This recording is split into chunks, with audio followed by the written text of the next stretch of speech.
What can just one person do?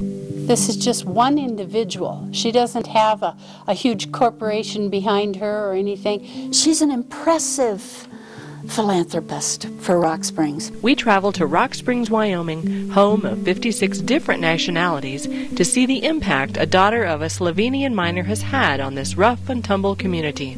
My parents came to the United States, and my dad came first. He came to Rock Springs and got a job in the mine, and then he sent for my mother and 2 children. And when she came to Rock Springs, she brought the 2 children on the train. She took a look at the rocks and the scenery, and she said to my father, "You'll have to send me right back to Pittsburgh because I'm not going to be able to live in this kind of environment." Encouraged by her family, Louise Wesswick followed in her sister Arlene's footsteps. Graduating with her master's degree from the University of Wyoming in 1959, she then worked for the university for 31 years. In the 1990s, concerned about Arlene's failing health, Louise left the Gem City and returned to the coal mining town of Rock Springs. I came back to Rock Springs to help her out, and she passed away in 1997. I went up to Western Wyoming Community College. We figured out a way that we could, I had the foundation, a way we could use some money to support speakers and artists and cultural kinds of things. What started as a lecture series to honor Louise's late sister has become a one-woman campaign to improve the cultural life in Rock Springs. You know, it started so slowly and so simply.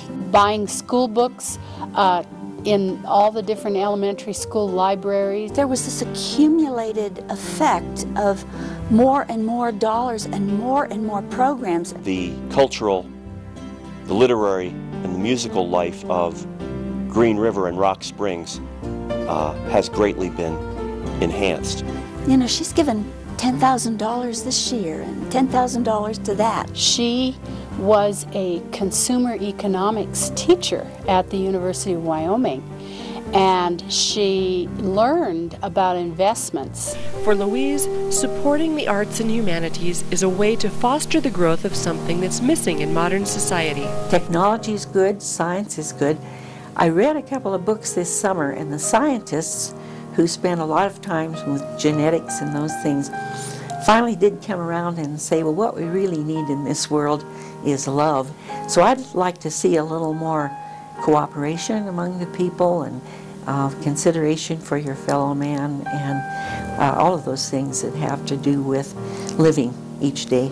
Money, she could be happily living in Hawaii, but Louise has chose to give back to our community. Louise Wesswick, recipient of a 2009 Governor's Arts Award.